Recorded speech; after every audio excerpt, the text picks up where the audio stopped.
Hola, mi nombre es Shali, pronombres ella, ella, y este es mi documental sobre los artistas queer creando una revolución contra la opresión de los roles de género. Hola, mi nombre es Azul, pero me dicen Blue. Mis pronombres son ella, pero estoy muy bien con todos los pronombres, la verdad. ¿Y qué hago? Pues soy una artista multidisciplinaria, escribo, dirijo, actúo, diseño, de todo un poco. Compongo y canto. Hola, yo soy Nami. Personalmente uso pronombres masculinos porque así me acostumbré a hablar, pero realmente puedo ocupar de todos, de los que sean, no tengo mucha preferencia. Yo me gradué hace no mucho y entonces ahorita estoy haciendo freelancing como artista. Empecé mi propio estudio de animación y realmente hago ilustración y arte 3D. Hola, mi nombre es Paloma Delos y me dedico a la dirección, actuación y dramaturgia. Y pronombres él, ella. Ok, vámonos al inicio de nuestros tiempos. Primero estás muy cómodo en el útero y luego ¡puf!, se escupen al mundo. Dependiendo de los genitales con los que naces, el mundo se parte en dos, el de los niños y el de las niñas. ¿Sabías que el arte es como un juego? Dentro de la psicología, ambos funcionan como espejos de nuestra vida.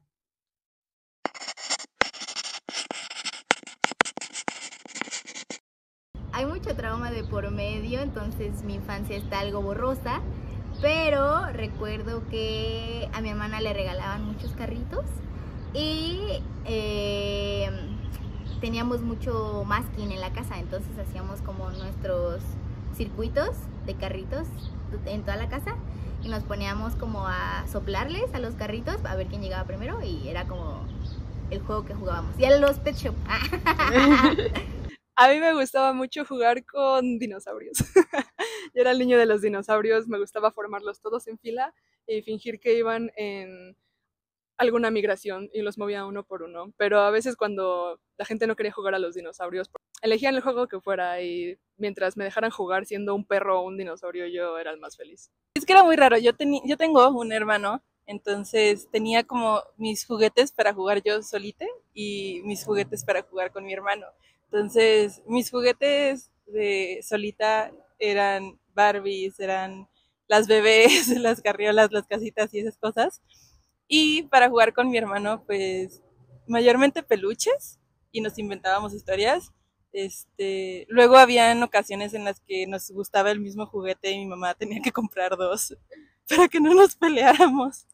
A las niñas les gusta el rosa, les gusta la moda, la cocinita y aprender a ser mamás. A los niños les gusta lo rudo, les gustan los cochecitos y la guerra. Vaya polos opuestos.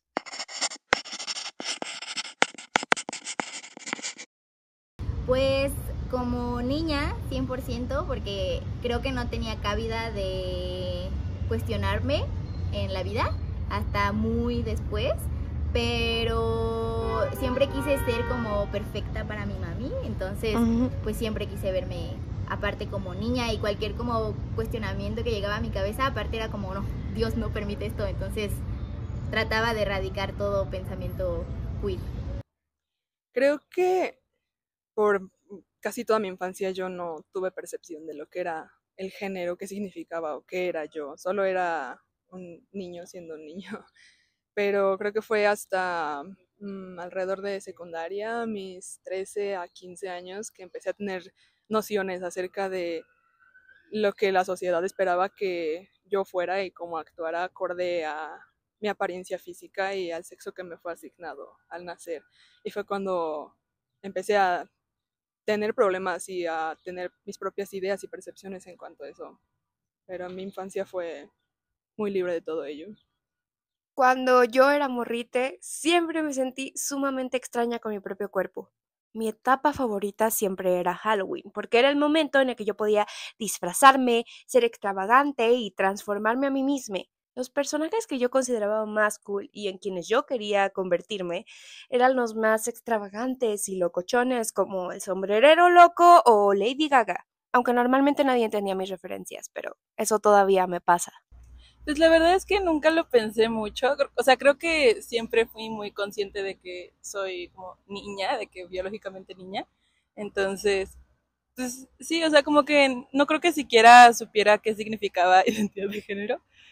Y yo iba a escuela como de niñas y no tenía muchos amigos fuera de eso. Tenía mis vecinos que igual los niños iban a jugar con mi hermano, las niñas se venían conmigo, entonces sí hubo como, no había mucha cabida para pensar en otra cosa y, y no como desde un punto opresivo, sino desde una cosa muy normalizada, sobre todo porque soy de provincia, creo. El sistema binario es un modelo social y cultural que divide a las personas en dos únicas categorías. Por otro lado, la identidad de género es la percepción individual y subjetiva que una persona tiene de sí misma. Yo creo que mientras más voy creciendo, siento que voy encajando menos. Pero en un buen sentido, o sea, siento que hay mucha gente que no encaja y en ese molde extraño de no encajar encajas. Pero siento que justo cuando lo sentí más fue en sexto de primaria que empiezas a tener como tus gustos diversos o cosas distintas a los demás. Y me acuerdo que tenía mi grupito de amigas y de repente un día solo decidieron separarse de mí y hacerme bullying. Y no sé, o sea, dejé de tener amigas, me empecé a juntar con los niños, pero pues no encajaba del todo con los niños y desde ahí como que empecé a sentir realmente el rechazo de ambos sexos aparte, ¿no? Esa es una pregunta un poco difícil, porque creo que yo siempre fui la oveja negra en todos los aspectos, con mi familia, con mis amigos, mis círculos sociales en la escuela, en todo lo que pudiera haber, nunca encajé, creo. Pero hablando en cuanto a mi género, mi identidad de género, creo que fue igual, alrededor de esa edad, entre 13 y 15 años, secundaria, que es cuando, pues creo que todos los niños dejan de ser niños y empiezan a pasar a ser adolescentes y a tener ideales más grandes en cuanto a cómo ser adultos y a cómo encajar en esta vida, en este mundo y en esta sociedad en la que al final nacimos y crecimos. Y pues el ver que todas mis amigas se transformaban en las señoritas que querían convertirse y saber que yo no quería eso y yo no podía hacer eso y por más que lo intentaba y me paraba frente a un espejo a maquillarme y a ponerme vestidos y a vestirme como me decía mi madre, no sabía qué era lo que me miraba de vuelta, eso no era yo y fue muy difícil por muchos años. O sea, así como encajar, nací por cesárea, nunca he encajado en ningún lado que tenía yo que encajar. Pero, este, ay, pues no, yo la verdad es que ahora sí voy a tener que decir, no me acuerdo, creo que fue desde muy pequeñita, pero por muchas cosas muy diversas, soy varias minorías, entonces había de dónde escoger. La primera vez que sentí que no encajaba por mi identidad de género fue en la secundaria. Una tarde en casa de mi abuelita enloquecí y agarré las tijeras y me corté el pelo como pude. Y en realidad me quedó como mordidas de burro, me veía muy mal, pero cuando yo me vi al espejo dije, wow, me siento yo, me veo punk, me veo genial, eh, me reconozco. Obviamente, cuando mi mamá me recogió más tarde, le dio el patatús, me dijo, ¿qué hiciste? Y me llevó a que me arreglaran la cosa horrenda que me había hecho. Pero al día siguiente llegué a la escuela, pues con la cabeza casi rapada, con un corte como Miley Cyrus en 2010. Y dioses, no se imaginan todo el bullying que me hicieron. Me empezaron a atacar por lesbiana, me empezaron a decir a mis espaldas que yo parecía niño, que era un niño con chichis. Y obviamente en un principio me sentí incómoda con esos comentarios, pero hubo en un punto en el que el hecho de que me confundieran y no supieran si yo era niño o niña, me gustaba. Lo empecé a disfrutar y lo empecé a llevar a su máxima potencia. Entonces, obviamente sí sufrí mucho por la reacción a mi alrededor, pero a la vez empecé a querer causarlo más. Aunque tu abuelita diga que el espectro queer es nuevo, siempre ha sido esencial para el ser humano la experimentación y expresión de su identidad. Las primeras manifestaciones queer en la antropología vienen de rituales religiosos. Los chamanes y guías espirituales trascendían el binarismo y no abrazaban etiquetas. Eran los más sabios de su comunidad. Tras el colonialismo, a estas perspectivas se les acusó de brujería, y el cristianismo toma protagonismo en la persecución y satanización de la diversidad de género. Podemos estar orgullosos de que en la actualidad se abraza más la diversidad, pero no todo es color de rosas. En México, en 2024, 86 personas trans fueron asesinadas, y eso solamente son los casos registrados. ¿Te imaginas que te arrebaten la vida por tener la valentía de ser tú mismo?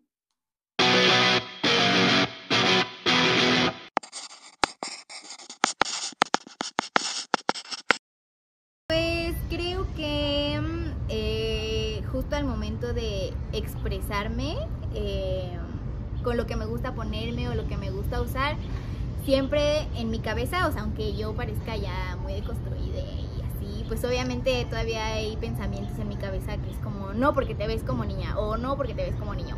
Cuando sé, o sea, objetivamente sé que no es así, pero hay algo in the back of my head que pues no me deja ser libre, ¿no? Aparte, tanto me pasa a mí como sé que está en la cabeza de muchas otras personas y eso hace que me juzgue y que me cueste mucho vestirme todos los días. Entonces sé que, bueno, me gustaría como borrarle el concepto de femenino y masculino a las personas en su cabeza porque no existe al final, o sea, es solo son cosas que tienes, son adjetivos que tienes, que puedes tener o no tener y ya. El concepto de feminidad me cuesta mucho trabajo porque sé que está muy estructurado en las personas el deber ser de una mujer, que se lo atribuyen todo a lo femenino. Entonces creo que estaríamos mejor si borráramos ese concepto. Yo vivo peleado con los roles de género en general, con más que nada el modo en el que se han internalizado en la gente y en la sociedad en la que vivimos, en este mundo, porque mucha gente no sabe que vive con ellos y para gente como pues nosotros que hemos logrado salir de ello y romper estos patrones y estos estereotipos, es muy fácil identificarlos, ¿no? Pero cuando la gente de repente te dice cosas que deberías hacer, que deberías pensar o maneras en las que deberías vivir solo por cómo ellos tienen internalizados estos roles de género, eh, me mueven mucho el mundo y las cosas y a veces tener que acceder a hacerlo porque si no es meterse en pleitos con otras personas, con familiares que aprecio mucho o con gente de mayor poder que puede, pues, con quienes puedo tener problemas, se vuelve una pelea que a veces no quiero luchar yo porque no me toca cambiar a toda la sociedad, una por una es muy difícil y más con gente que aprecio. Elijo mis batallas, pero sí se vuelve muy tedioso. Pues creo que son muchos los conflictos a los que he tenido que enfrentarme, pero sobre todo son internos, porque sufro mucha disforia. A mí me gustan mucho las cosas kitsch, maximalistas, brillantes, cursis, y pues esto normalmente es considerado femenino y muchas veces pues la gente me ve y ve a una chica, a una mujer, pero yo realmente no me percibo de esa forma. Es un completo cortocircuito en mi cabeza, porque yo quisiera verme como un hombre se ve usando un vestido y obviamente no me veo así. Eh, y a veces cuando intento irme hacia otro lado y experimentar mucho con mi físico, me ha pasado que, por ejemplo, una cosa tan sencilla como ir al baño, siento que entro al baño de mujeres y saco de onda a las personas, las asusto, es como de, no sé qué eres, pero no perteneces aquí y es como, lo siento, no sé dónde pertenezco, pero necesito orinar. Ahorita lo digo con una sonrisa en la cara, pero la verdad es que he tenido que tener muchas pláticas incómodas y he tenido que trabajar mucho en mí misma, en terapia y en mi expresión artística.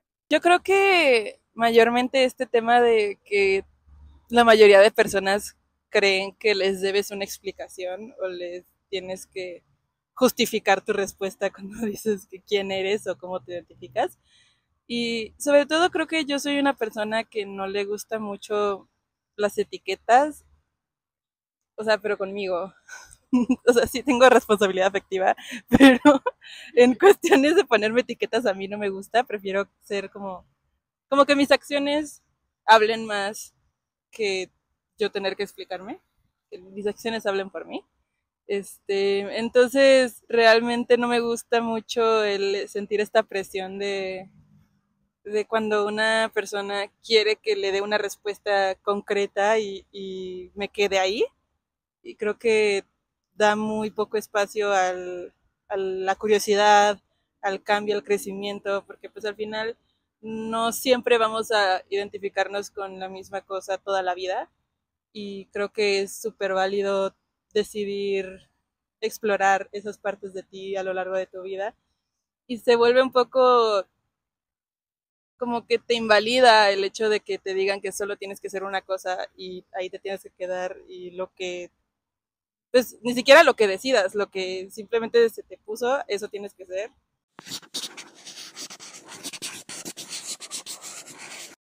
Creo que las personas podríamos explotarnos al 200% porque estamos muy preocupadas por cómo nos vemos todos los días. O sea, tengas el concepto de binarismo o no, todo el tiempo estás muy alerta a cómo te perciben las demás personas dentro de tu círculo social o dentro, pues para encajar al final, ¿no? Verte bien en tu trabajo o lo que sea. Todo el tiempo tienes este pensamiento de estructura en tu cabeza. Entonces, se lo atribuyo mucho al binarismo porque pues al final del día todo, bueno, o como lo ve mi cabeza es blanco o negro y en este caso es azul y rosa. Entonces no habría un momento en el día en el que te pongas a pensar me voy a ir más hacia el azul o me voy a ir más hacia el rosa, hablando obviamente de binarismo, ¿no? O sea, darte cuenta que habría verde y habría morado y no tendría que ser porque masculino o femenino, sino solamente creo que explotaríamos un poco más nuestra creatividad, nuestra forma de pensar y resolveríamos problemas desde otro lugar, porque no tendríamos que ser mujeres o hombres discutiendo entre nosotros para lograr una respuesta. Increíble, la utopía sería lo ideal, ¿no? Porque creo que mucha gente deconstruida, como lo somos, pues mucha gente trans, no binaria, hemos logrado encontrar ese punto en el que el género no es más que una etiqueta que puedes o no ponerte y al final todo está dentro de lo que uno quiere ser y representar. He conocido a tanta gente de tantas partes del mundo con culturas distintas, ideas, formas de expresarse, de vestirse, de ser tan diversas y pensar que tantas personas están encarceladas dentro de un estereotipo que tienen que seguir de un rol, de un modelo que creen que deben de seguir y por eso nunca encuentran esta libertad de expresión tan diversa que existe, que me parece triste. Y muchas veces el género es lo que los encierra en esto y no pueden encontrar esa diversidad y eso a lo que pueden llegar a ser, aspirar a ser, nunca salen más de lo que deberían ser. Entonces un mundo sin género creo que abriría tantas puertas para tantas personas que no se han podido encontrar por estas jaulas que se les han impuesto a ellos. Creo que si no existieran estos roles de género a los que nos empujan desde que somos chiquitos, podríamos escoger quiénes somos de verdad. Obviamente también habría un efecto enorme en la reducción de la violencia de género, porque no habría esta disposición de yo estoy por encima de ti. Creo que va a ser mucho sobre dejar de ver a las personas por los roles que tienen que cumplir para la estructura social y empezarlas a ver como personas realmente.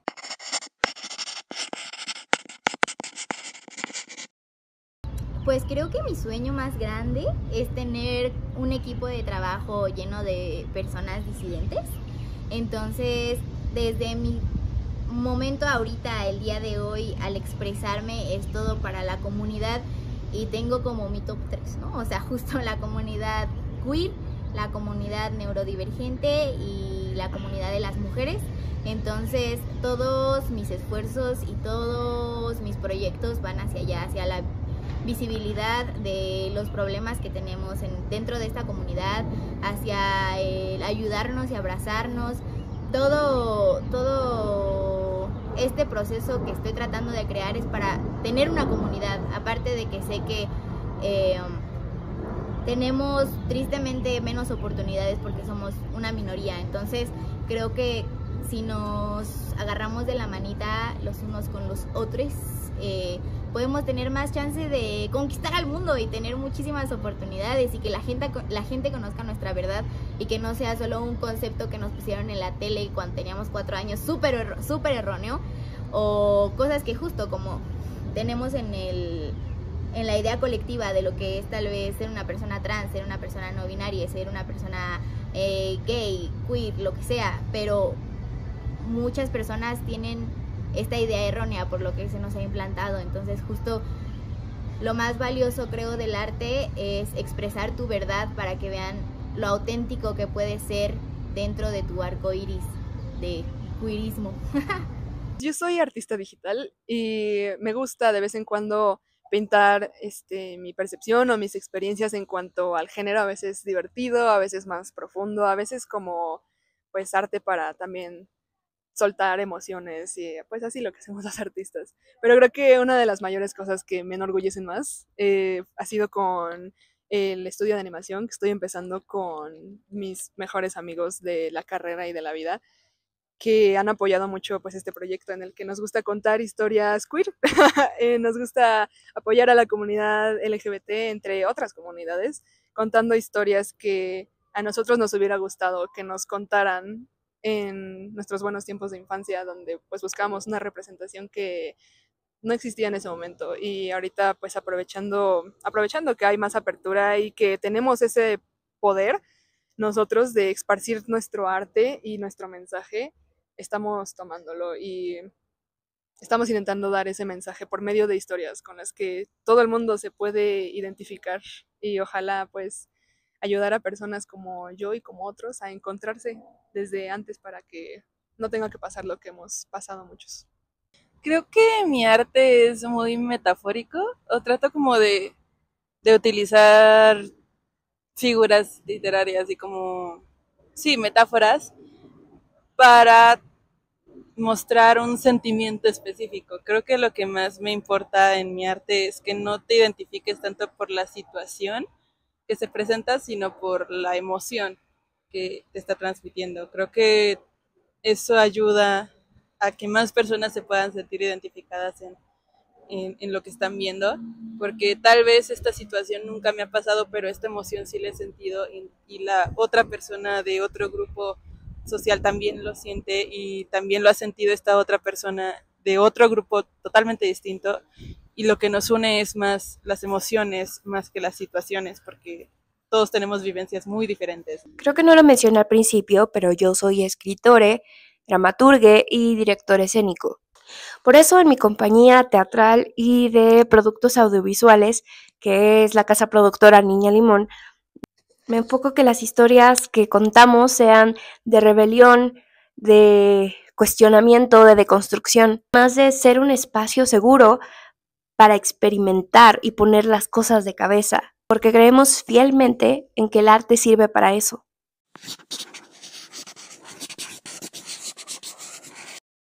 Ser queer para mí significa ser libre y despegarte de todos esos prejuicios que todos te pegaron desde que naciste. Creo que ser queer es decidir ser feliz antes de vivir, que creo que es algo se contradice, porque pues si no vives no puedes ser feliz, pero creo que es mejor explotar esa felicidad y explotar esa expresión que tienes dentro de ti para poder llegar con libertad y autenticidad a donde tengas que llegar, a tener que meterlo en una cajita. Creo que cuando te metes en una cajita le estás siendo muy cruel contigo, y no te estás siendo fiel contigo. Y creo que también el ser queer es abrazar tu fragilidad y tu vulnerabilidad para ser feliz. Creo que todo se trata de ser feliz y de compartir quién eres y de abrazarte como eres. Es ser uno mismo, ser único.